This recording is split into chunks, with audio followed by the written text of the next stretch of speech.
simples anecdotes. Ils témoignent du pouvoir transformateur de l'entrepreneuriat et de la propriété d'entreprise. Pourtant, la société maintient ce récit à un niveau bas. Pourquoi? Parce que l'entrepreneuriat comporte de nombreux risques, et que le risque ne cadre pas bien avec le plan sociétal consistant à jouer la sécurité.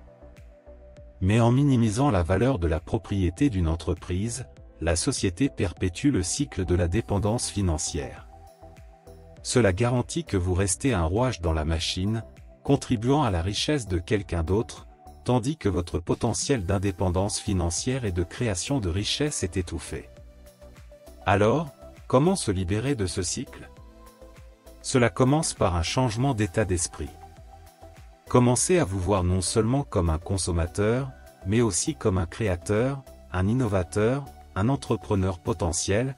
Comprenez que le chemin vers la vraie richesse nécessite souvent d'entrer dans l'arène de la propriété d'entreprise, où vous pouvez tirer parti de vos talents, de vos passions et de vos idées pour construire quelque chose qui apporte de la valeur aux autres et, à son tour, génère de la richesse pour vous. Pour s'engager dans cette voie, il faut embrasser l'éducation au-delà des conventions. Plonger dans le monde de la littératie financière. Comprendre les bases du démarrage et de la gestion d'une entreprise. Et armez-vous des connaissances nécessaires pour prendre des décisions éclairées. Cherchez des mentors et des modèles qui ont parcouru le chemin avant vous. Leur parcours, rempli à la fois de triomphes et de revers, peuvent éclairer le chemin et vous inspirer à persévérer. C'est ainsi que la société vous lave le cerveau pour que vous restiez pauvre, en obscurcissant le chemin vers la richesse que la propriété d'entreprise peut fournir. Mais maintenant que vous en êtes conscient, vous avez le pouvoir de remettre en question le statu quo. Commencez petit s'il le faut, avec une activité secondaire ou un projet qui vous passionne. Apprenez les ficelles du métier, comprenez le marché et développez progressivement votre entreprise. Rappelez-vous, chaque entreprise géante a commencé comme un rêve, nourri par quelqu'un qui a osé croire qu'il pouvait construire son propre chemin vers la richesse. D'accord, la 6e façon dont la société vous lave le cerveau pour rester pauvre est d'inculquer la croyance que l'argent est le but ultime. Plutôt qu'un outil pour atteindre une véritable liberté et autonomie dès le départ. Nous sommes endoctrinés par le mantra « Travaillez dur, gagnez de l'argent et le succès suivra ». C'est une équation linéaire qui nous est présentée où l'argent se trouve au bout de l'arc-en-ciel comme le pot d'or. Mais voici le rebondissement de l'intrigue. Alors que la majorité se casse le dos à la poursuite de ce trésor insaisissable, les riches jouent un tout autre jeu. Ils ont compris quelque chose de fondamental qui reste hors de portée pour beaucoup. L'argent, dans son essence, n'est pas un objectif à thésauriser, mais un outil à utiliser. C'est ainsi que la société vous lave le cerveau pour rester pauvre, en vous faisant courir après l'argent sans jamais vous apprendre à l'exploiter. Imaginez, si vous voulez, un monde où l'argent travaille pour vous, et non l'inverse. Ce n'est pas un fantasme ou un rêve tiré par les cheveux. C'est la réalité pour ceux qui ont déchiffré le code. Les riches utilisent l'argent pour racheter leur temps et leur liberté, en investissant dans des actifs qui fonctionnent 24 heures sur 24, générant des revenus sans l'échange constant de leurs heures personnelles contre des dollars. C'est un jeu où la monnaie n'est pas seulement du papier et des pièces de monnaie, mais du temps et de la liberté. Prenons, par exemple, les histoires de personnes comme Robert Kiyosaki, auteur de Père riche, Père pauvre, qui soulignent l'importance de l'éducation financière et la distinction entre l'actif et le passif. Ou considérez le parcours de Warren Buffett, qui a investi dans l'apprentissage et la compréhension du marché boursier dès son plus jeune âge. Utilisez l'argent comme un outil pour construire l'une des fortunes les plus importantes au monde. Ce ne sont pas seulement des histoires de réussite financière. Ce sont des leçons dans l'art de transformer l'argent d'un maître en un serviteur. Alors, comment commencez-vous à passer de la vision de l'argent comme une fin en soi à son utilisation comme un outil de libération? Tout d'abord, cela commence par l'éducation. Une compréhension profonde de la littératie financière qui dévoile la véritable nature de la création de richesse. Il s'agit d'apprendre la différence entre les actifs qui mettent de l'argent dans vos poches et les passifs qui le retirent. Il s'agit de comprendre le pouvoir des revenus passifs et des placements qui fructifient pendant que vous dormez. Ensuite, entourez-vous des bonnes personnes qui incarnent la philosophie de l'utilisation judicieuse de l'argent. En tant que moyen d'atteindre une fin, pas la fin elle-même. Ces mentors et modèles peuvent vous offrir des informations inestimables, vous guider dans le labyrinthe de la liberté financière et vous apprendre à investir dans des avenues qui correspondent à vos objectifs d'autonomie et d'indépendance. Mais n'oubliez pas que ce voyage n'est pas sans défi. La société a tout intérêt à maintenir le statu quo, à vous garder dans l'ignorance du véritable potentiel de l'argent en tant qu'outil libérateur. C'est un récit renforcé par les médias, l'éducation et même l'étau culturel. Mais maintenant que vous êtes au courant, vous avez le pouvoir de réécrire votre script. Ensuite, la société vous lave le cerveau pour que vous restiez pauvre, détournant votre attention et vos ressources des voies de la véritable création de richesse vers la satisfaction éphémère de la consommation. La société, avec ses panneaux d'affichage scintillants, ses publicités séduisantes et l'attrait toujours présent de la prochaine grande chose, a tissé une toile de tromperie.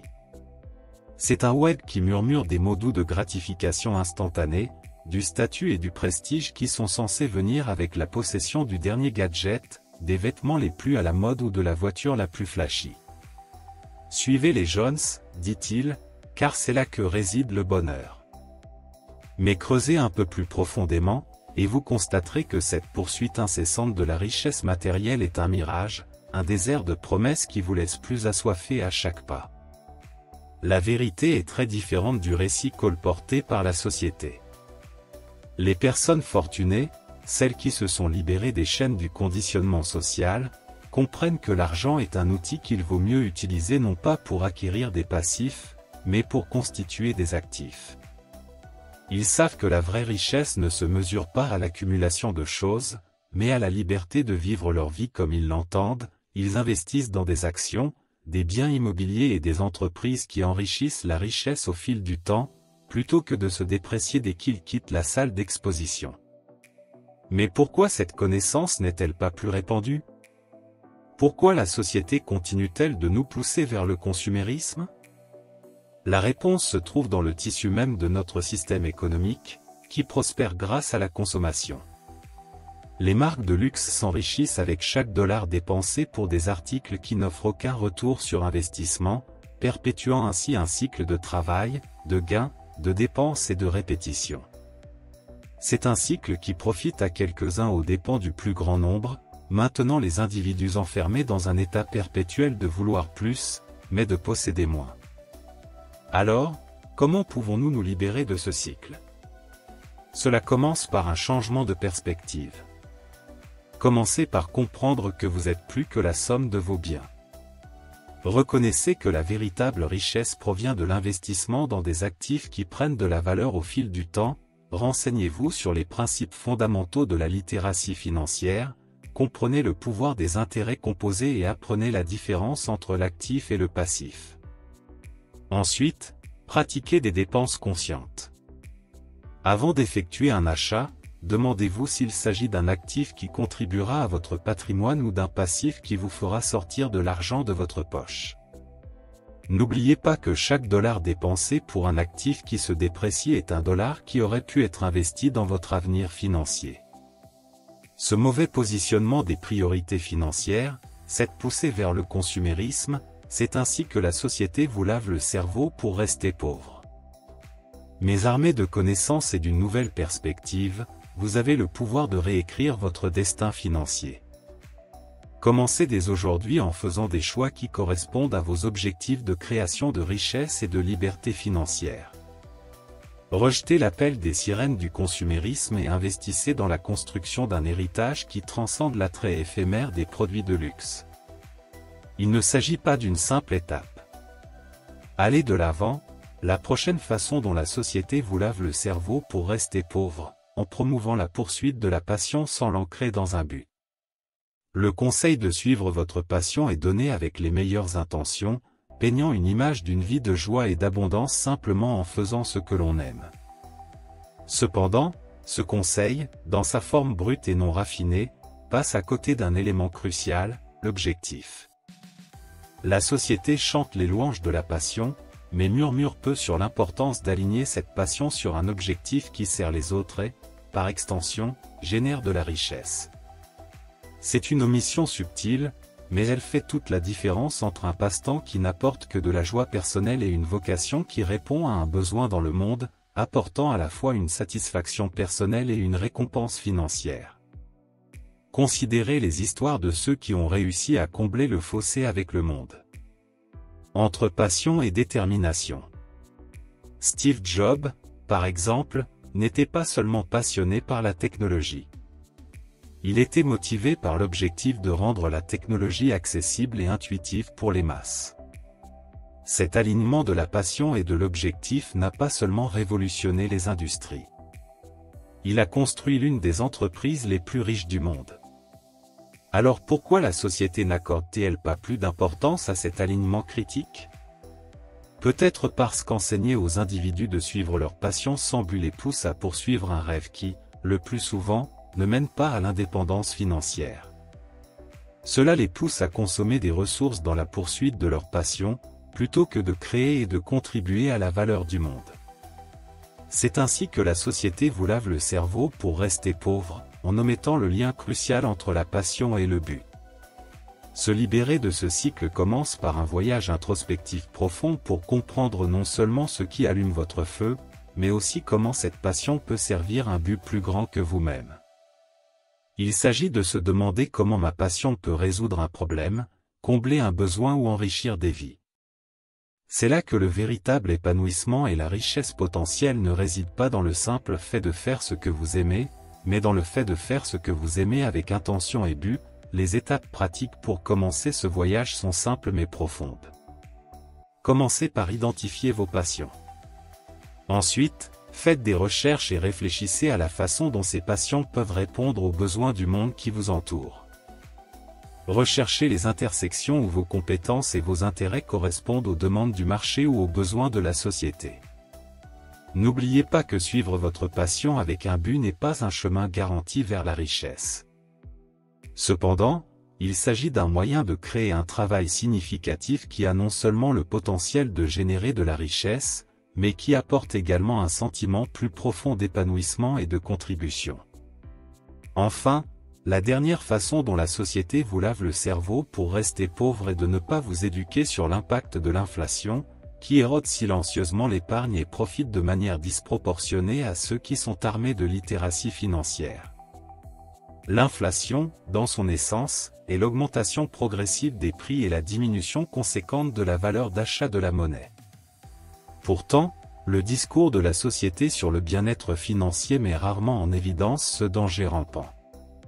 Au lieu de cela, l'accent est mis sur les gratifications plus immédiates et la peur de gagner plus, sur la façon d'économiser et sur la façon de dépenser. Mais qu'en est-il du poison qu'est l'inflation, qui diminue la valeur de ces économies, les rendant moins puissantes d'année en année? C'est ainsi que la société vous lave le cerveau pour rester pauvre, en vous gardant dans l'ignorance des forces qui diminuent silencieusement votre richesse. Les riches comprennent ce jeu. Ils savent que se contenter d'épargner, au sens traditionnel du terme, c'est perdre. Ils tirent parti de leurs connaissances pour investir dans des actifs qui non seulement protègent contre l'inflation, mais prennent de la valeur au fil du temps, immobilier, actions, matières premières, etc.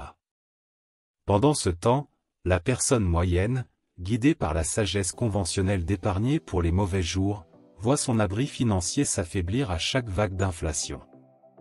Alors, comment s'y retrouver dans ce paysage? Comment s'armer contre les effets insidieux de l'inflation? La première étape est l'éducation. Commencez par vous familiariser avec les principes économiques de base. Des ressources sont disponibles en abondance, des livres au cours en ligne, en passant par les podcasts et plus encore, qui peuvent démystifier ces concepts sans nécessité de diplôme en finance. Renseignez-vous sur les rendements ajustés en fonction de l'inflation, sur l'importance de diversifier les placements et sur la façon dont les différentes catégories d'actifs réagissent aux changements économiques. Ensuite, appliquez ces connaissances. Si vous épargnez avec un objectif précis en tête, envisagez des options de placement qui ont le potentiel de dépasser l'inflation, que ce soit par le biais d'un compte de retraite, d'actions, d'obligations ou de biens immobiliers. L'objectif est de s'assurer que votre argent fructifie à un rythme qui non seulement contrecarre l'inflation, mais vous propulse vers l'avant. Et maintenant que vous savez comment la société vous lave le cerveau pour rester pauvre, vous pouvez le faire. Prenez les mesures correctives et reprenez votre vie en main. Cette vidéo est uniquement destinée à des fins éducatives et ne constitue pas un conseil en investissement. Il est important d'effectuer des recherches approfondies et de consulter des professionnels de la finance avant de prendre toute décision d'investissement. La valeur des placements peut fluctuer et le rendement passé n'est pas indicatif des résultats futurs. Évaluez toujours votre tolérance au risque et vos objectifs de placement avant d'allouer votre capital. Maintenant, si vous voulez connaître la vérité. Personne ne vous parle d'argent. Je vous recommande de regarder cette vidéo ensuite. Merci de vous joindre à nous aujourd'hui. Nous espérons que vous avez trouvé cette vidéo instructive et passionnante. Si vous l'avez appréciée, donnez-lui un coup de pouce, partagez-le avec vos amis et n'oubliez pas de vous abonner à notre chaîne pour plus de contenu sur la création de richesse. Jusqu'à la prochaine fois, bon investissement et que votre parcours financier soit prospère.